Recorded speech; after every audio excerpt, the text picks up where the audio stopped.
I'll say this. First, I put in a group chat this past weekend or whatever, text I sent the link about this movie called First Time Felon. And the leading actor in it is Omar Epps. And so this movie, I had seen like a random clip of it on Instagram, and I was just like drawn to like, oh, this looks interesting.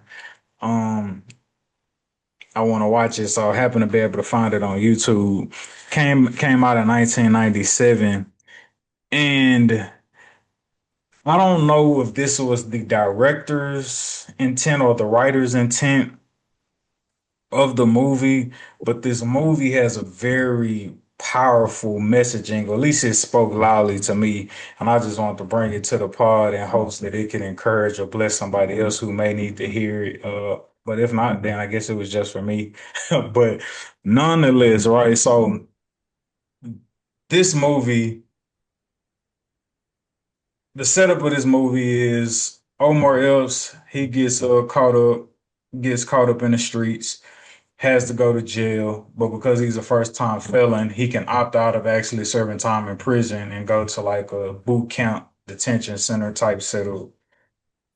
He does that for five or so, 4 months or whatever, what have you. And once he gets out, he's now faced with whatever, with what all convicts are faced with in terms of trying to get back into the free, get back adapted to the world and trying to find a way legitimately. But it seems like you can't really break through in terms of finding a job due to your record, right? So Omar Epps, if he gets out of the boot camp, gets back into the real world. He's knocking on door after door after door after door after door after door, trying to find a job, trying to get work. Hey, I will literally do anything. I'm trying my best to stay on the straight and narrow path and stay away from the streets and not turn back to the streets. People are literally dying and dying. Like he had a partner who he ran the streets with. Um, who literally died in his hands because like that's just how treacherous and that's how close he was and that's how easy of access he had to just go back to the streets and do what he needed, to do what he needed to do to try to, make a living. So he reaches a point where he's lost all hope. He's given up, but instead of being like, forget it, I'm gonna just go back to the streets, he's so committed and he's fighting so hard not to go back to the streets. He turns suicidal. Ultimately, he doesn't commit suicide, but what led him to that point wasn't necessarily, I mean, it wasn't just him not being able to find a job. It was just like the accumulation of no's on top of no's on top of no's on top of no's. And there was this one scene in the movie where he's expressing and venting to his mama, and his mama like, yo, something gonna work itself out. Like you just gotta stay committed, stay down. And so he gets this job interview, goes on this job interview, and he's basically pouring his heart out to like this, career source employment lady. He's pouring his heart out to her by like, look, this is what I've done, this is what I've been through, but this is who I am today. Ma'am, again, I will literally do anything. Do you have anything for me? While he's saying that, the lady looks down at this clipboard that she has, and on the clipboard, you clearly see plain as day, there's a help wanted sign, looking for work, no experience needed, so on and so forth, moving, hauling cinder blocks. As he's pouring his heart out to her, once he gets done, this lady having the means to say, hey, this place here is hiring, she looks him square dead in his eye and says, hey, I'm sorry, but we don't have nothing right now. Then from there, it transitions into him becoming suicidal. but he luckily doesn't succumb to that, and he just continues to trot along trying to find a job. Cut to the end of the movie shortly after this suicidal scene. It doesn't show it, but it just gives you like the ending credits of, hey, so and so ended up finding a job.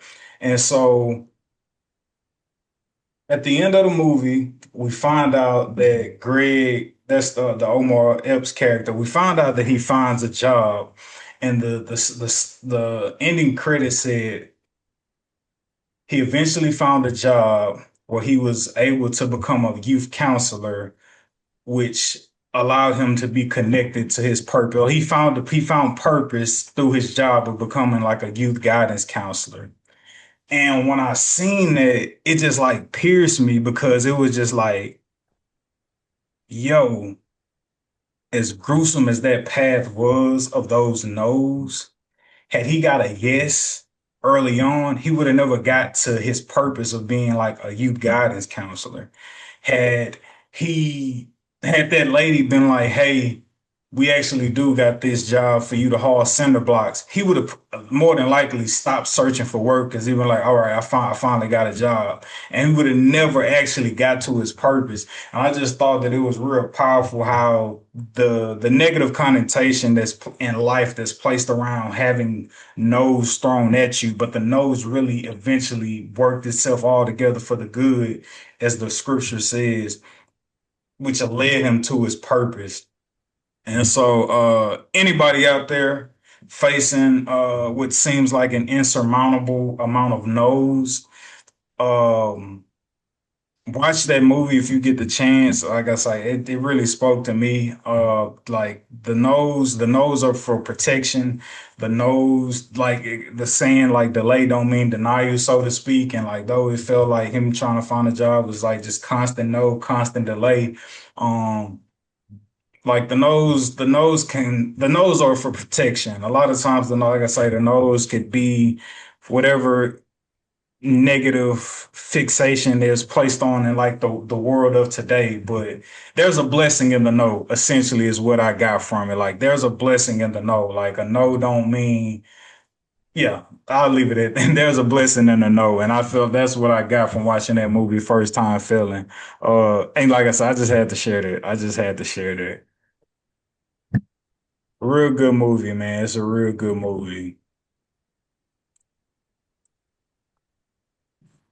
But yeah, now I would, if I got the chance to talk to the director or the writer, I would really want to know if like that was their intent in making that movie. But yeah, No, I'm no, pretty sure that's what it was. I'm Pretty glad he hit sure. home, man, even though you're not a first time felon or felon at all. right. But no, I'm pretty sure that was the intent. Obviously, that's that's a dilemma a lot of people face when they feel like they deserve something or they need something. You know, they get a lot of no's or they get a lot of negative situations, and it can often push you to make you suicidal, make you more negative, make you want to give up. You know, settle for what you got. But at the end of the day, those no's could be saving you from a situation that you probably could have made you worse off. So I definitely agree with that. And you know, I have a bit of experience with that as well. You know, I thought that, my previous job that I'll be able to, advance there. But looking in retrospect, it's like, yeah, I dodged a bullet, like but we got advanced there. I feel like I would have been stuck there and it would have gotten worse because I would have felt that I got what I wanted and now I have to show appreciation for what I got. And I think that ties back into it as well. Like if old dude would have got a job earlier and at the point of life that he was at, anything he would have got, he was going to be overly appreciative of. So if he was a fry cook at KFC, he was going to be overly appreciative of being a fry cook at KFC.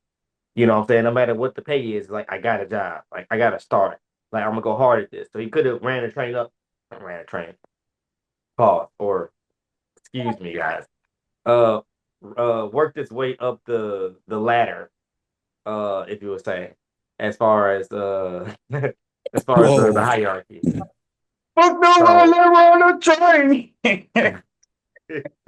but yeah, that's how I feel about it. You know, he could have ran to a job to where he could have been stuck at a dead end job or been somewhere where he wasn't actually happy and doing something that could have, doing something that wasn't, fulfilling.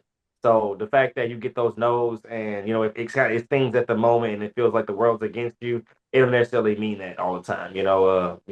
So I totally I vibe with with Yeah, that structure. the key word I think you had used in that is like he would have settled had he got a yes prematurely. He Exactly. would, And he would, it could have been anywhere, especially coming from jail, the lowest yeah. of lows, not just not having a job. Like, no, you went negative in life. So therefore, like, oh, you just need a smidget of positive and you're gonna be fine.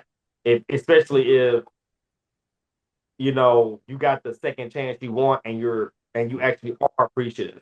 You're gonna be like, oh no, I'm never going back there. I don't care what it is. It's gonna be legit. So yeah.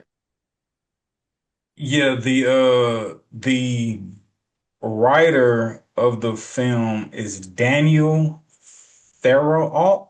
Forgive me if I'm pronouncing your last name wrong. Daniel Therault. And the director is Charles S. Dutton. Great film in my opinion. The doors of the pod are open.